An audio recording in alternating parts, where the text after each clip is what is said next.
Hello, everybody. Scott Golden here, April 21st, 2020. Golden Opportunities Coaching. Like, subscribe, and comment below. Today we're going to talk about signs that you're overly stressed due to the COVID virus.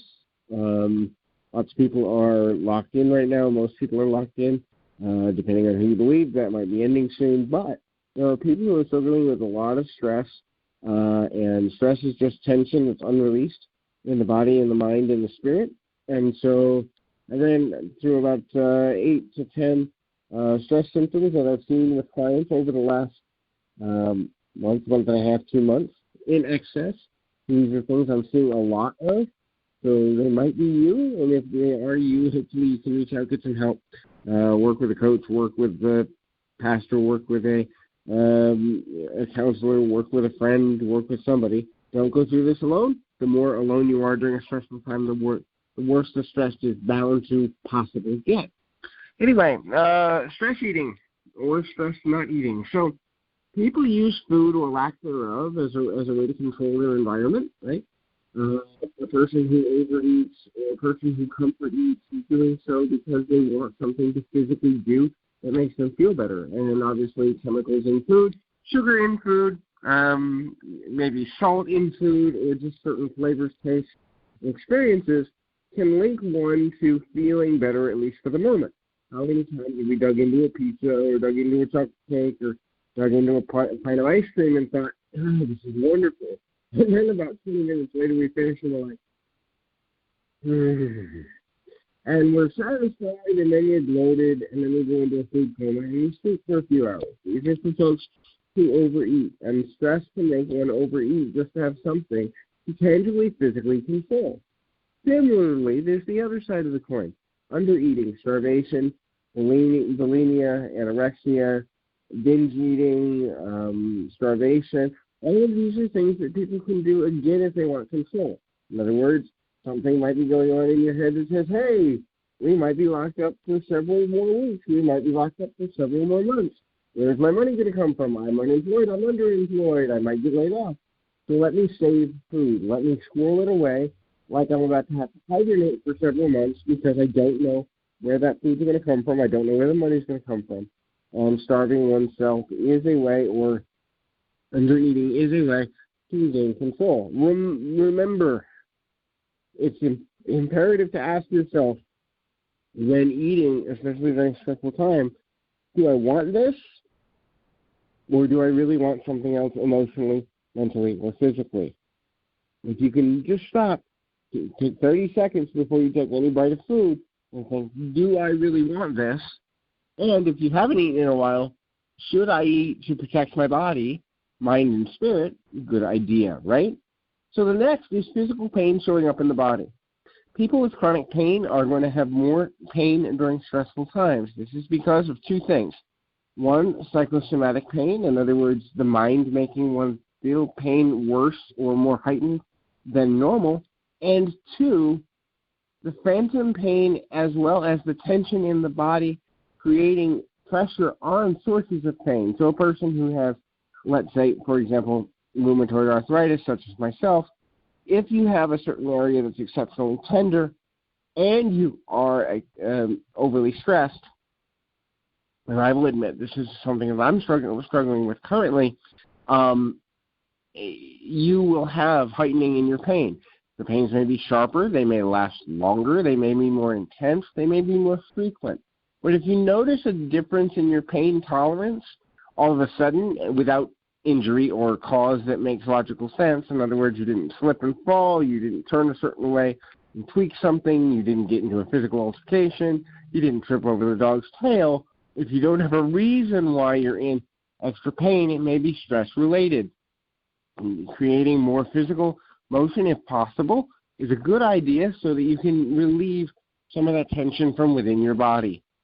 So a person that's overly stressed is going to have more negative thoughts, thereby more negative words and more negative focus, negative thoughts. In other words, hey, this is never going to get better.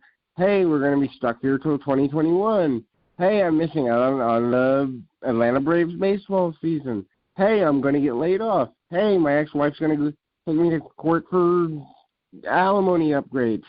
Whatever. like those thoughts will race, which lead to negative words.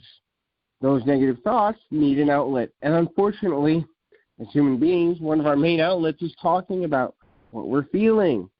So we might say, hey, you big dummy, blah, blah, blah, and not understand that we don't need to be taking things out on the other person in our life, our partner, our friend, a neighbor, our children, whomever, because we're overly stressed. If you find that people are saying you're becoming a pain in the tail, if you find that people are saying you're becoming grumpy or offish or aloof, might be a time to check your stress value. The next thing is sleeping differently and changing sleep patterns. This can go three ways. One, the attempt to sleep is failure. You're sleeping in short spurts. You may fall asleep for 20 or 30 minutes and then wake up as though you never slept at all. Or alternatively, you may oversleep. People with severe stress just want the world to go away. We want to go hide in our little cubbyhole. We want to go hibernate like a brown bear. And so we go and we crawl into a place where nothing can hurt us, because when we're sleeping, we're not conscious. When we're not conscious, we're not thinking. When we're not thinking, we put a pause on stress in our body, mind, and spirit. Or the other one, overthinking, overstimulation, and anxiety and stress that causes us to be insomniac. So these are folks who, no matter how much they try, they can't turn their brain off. It's important if you have a ritual that you've broken, if you've changed your schedule. I know that for me, I'm seeing and dealing with more clients second and third shift right now since the outbreak of the virus, which I find really interesting, but that's when people need me, so that's when I'm available. So I've had to appropriately change my sleep schedule. That being said, that does not mean that I am neglecting to sleep as much as my body needs. Luckily, being self-employed, I'm able to, hey, I'm tired, and so within 20 or 30 minutes, I'll finish what I'm doing, and I'll lay down. And if I sleep for an hour, great. If I sleep for 2 hours, great.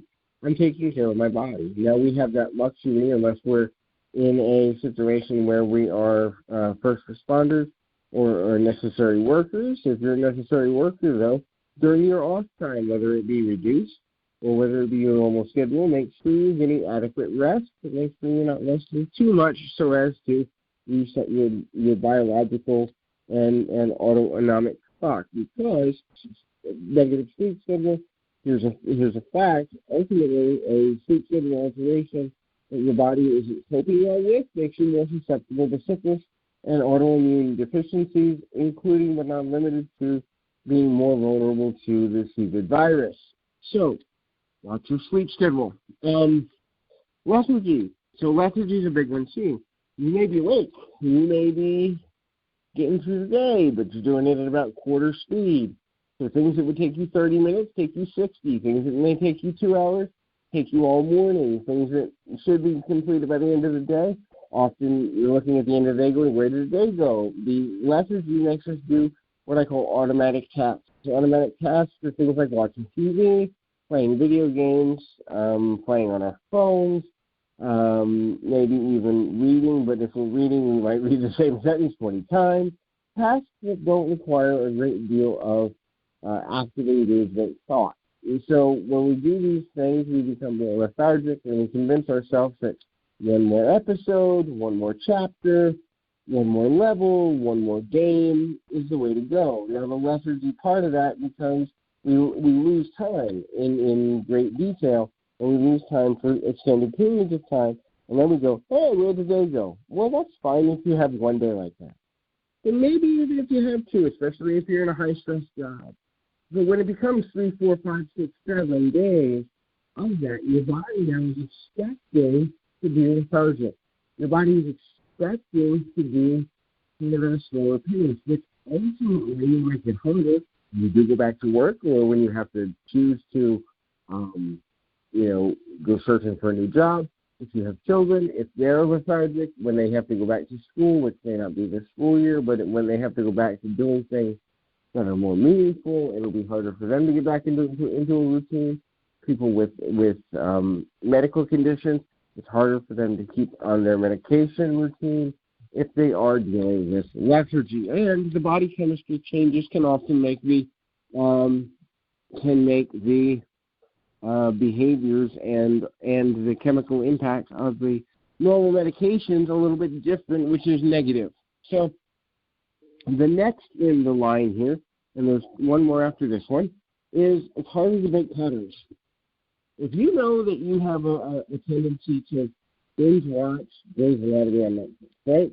And normally before COVID, you're prone to watching 2 episodes in a row, and then you'll get up and you'll cook dinner, and then you'll get up and you'll clean the house a bit, or then you'll get up and you'll go work on your car in the garage or whatever it is that you do.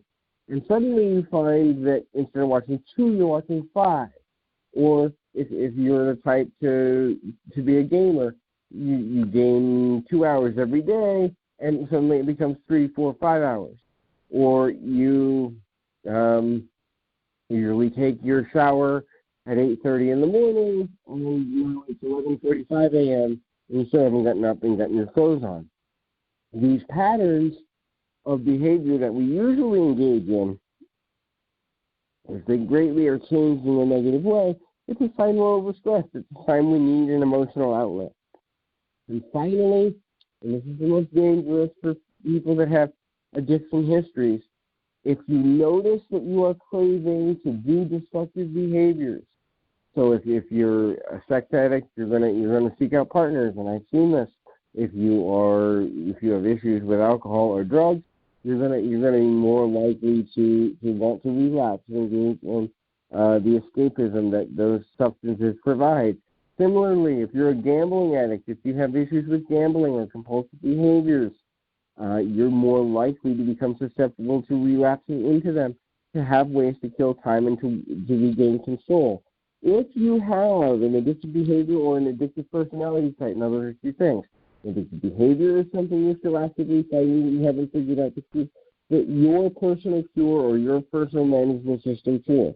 And addictive personality type is something once an addiction is activated in you, and I know this isn't popular psychology, but I've worked with 12,000 people in 40 countries. I've seen this a lot. An addictive personality type, once you have an addiction and it's active, you will always have the personality trait laying dormant within you that could lead you back to addiction. So even if you've been sober for 10 years, you still have the personality archetype that can lead you gateway back to the behavior you don't want. Doesn't mean it will, but it's still present. It's still there. And things like the COVID virus and the lockdown and all the social distancing and stress coming with it are trigger points for most people because at the end of the day, we want control. And if we're drinking, if we're drugging, if we're having illicit affairs, if we're whatever we're doing that we have control over, even if it's negative to us, even if it has negative long-term or short-term consequences, at least we have control for that moment, and that's all that matters. So if you are dealing with COVID level elevated stress, please feel free to reach out to me or someone else that you trust. If you're interested in working with me one-on-one, there's 2 ways to do that. You can send a message here on YouTube into the inbox, and I'll get back to you within 24 hours, or you can reach out at PO Perception on Twitter, and again, send me an inbox message. Tell me you heard the audio here on the Golden Opportunities Coaching Channel, and we will set up an appointment to have a conversation. We're still doing the social reconnection sale, locking people in at $50 per session if they're new clients to the service. So if that's you, please feel free to reach out. I remind you, keep your feet on the ground, your mind in the moment. Until next time, everybody.